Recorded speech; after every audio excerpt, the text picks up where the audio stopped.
Marvel fans, we need to talk about some brand new plot leaks about Spider-Man 4 with Tom Holland. Not only does this change everything we thought we knew about Spider-Man 4, but it also explains how Sony is going to merge their universe of Marvel characters with the MCU, setting up the MCU reboot. This is like a lot, and yes, it is as crazy as you think.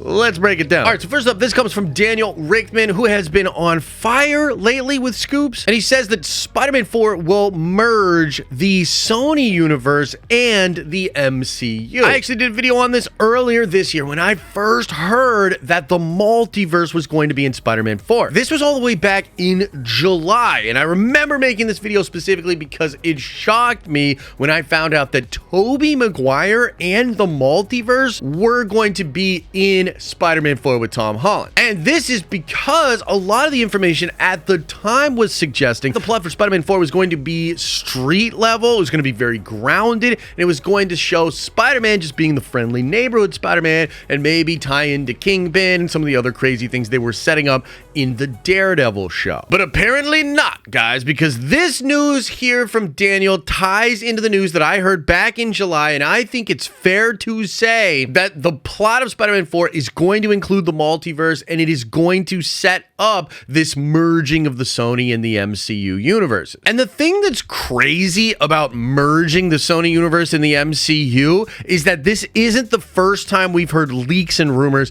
about something like this happening. All the way back to last year when Paul from Heavy Spoilers did his first big plot leak video for Secret Wars, he mentions a merged Marvel universe, and he even specifically talks about Tom Hardy's Venom coming into the MCU proper after Secret Wars. And considering all the stories, reports, and rumors about the MCU rebooting after Secret Wars, I think we can just say all of this stuff ties together, and we seem to have now gotten a glimpse behind the curtain and got a little bit of what Marvel's actual plan is here for Sony and for the Marvel movies. And this is, of course, crazy, but it's also something that's kind of been in the works ever since Civil War, where Marvel and Sony first shared the Spider-Man character. I remember back then, this was a really unprecedented thing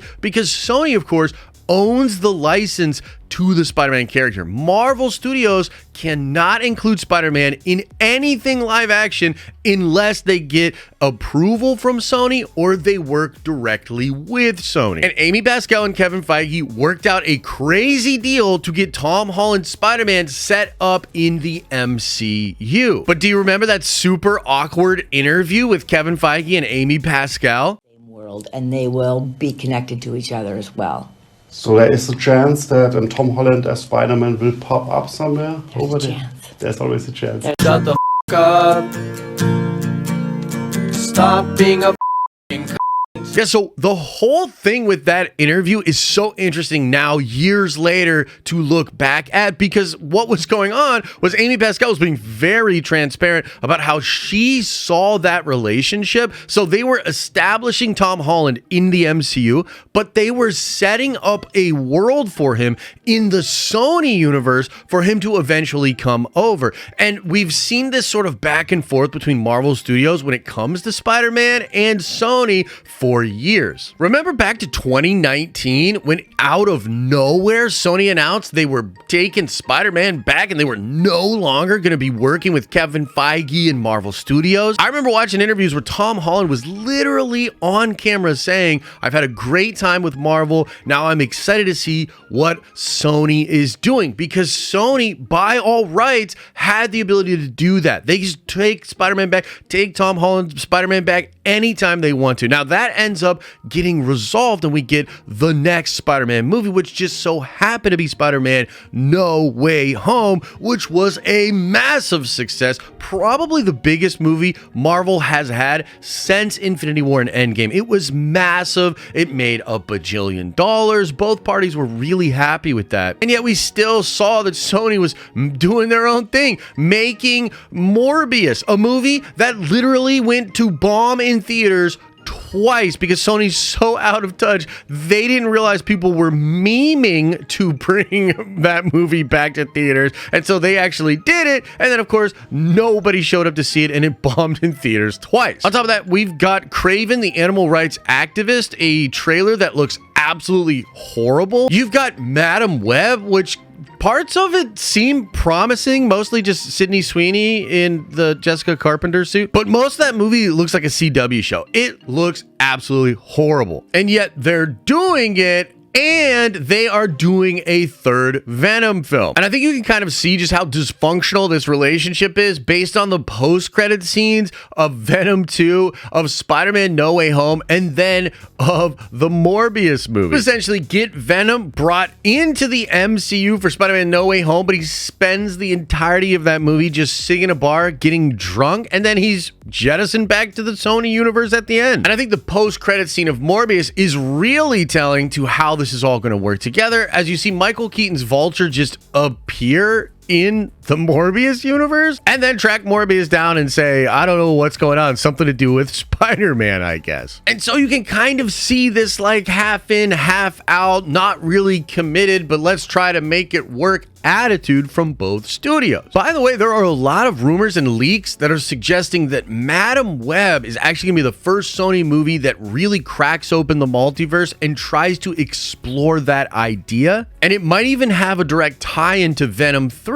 because this child Peter Parker that we see in the Madam Web trailer, that character might end up being in Venom 3, as the rumor is that Eddie Brock and Venom are going to find a young Peter Parker, essentially to try to destroy him so that they don't eventually get killed by Peter Parker. But they're not going to be able to, and they're going to befriend the child, and it's going to be like very Mandalorian, very lone wolf and cub in Venom 3. So it seems like there's a lot of multiversal shenanigans and a loose plan to involve the multiverse and to involve Spider-Man going around the multiverse to line up with what Marvel wants to do with the multiverse saga and with Secret Wars. Because another thing that's really important to keep in mind here is that Peter Parker, Tom Holland, Peter Parker, is the chosen one of 616. He is apparently going to be the lead in the Kang dynasty, or maybe whatever that movie gets now named, like just Secret Wars Part 1 or whatever. And so big picture here, guys, what we're really talking about is Marvel and Sony figuring out some kind of an arrangement and a relationship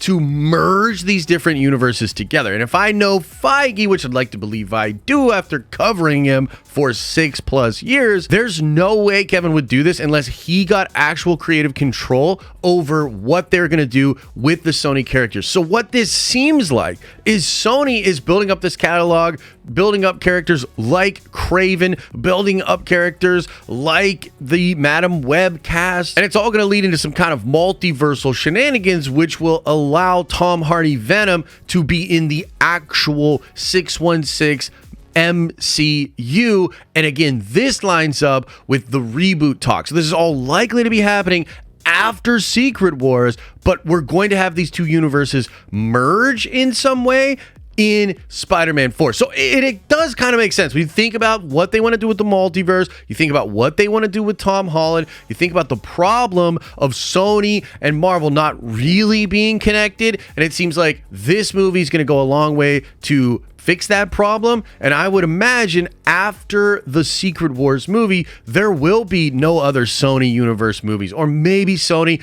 goes and actually reboots as well and begins doing its own thing in a separate branch from what Marvel is doing. But that seems kind of counterintuitive. I think what everybody really wants here is a unified Marvel universe where you have all the Sony characters, all the Fox characters, all the Marvel characters, all they're able to show up in any story, and we have this fully fleshed out Marvel universe that feels a lot more like the comics. But it is a pretty crazy concept and idea, so I'd love to know what you think about this in the comment section below. Let me know. I'm also going to be doing some streams talking about this, so come on over to the live streaming channel. And as I always say, I hope you are having an awesome and a nerdy day, and I'll see you in the next video.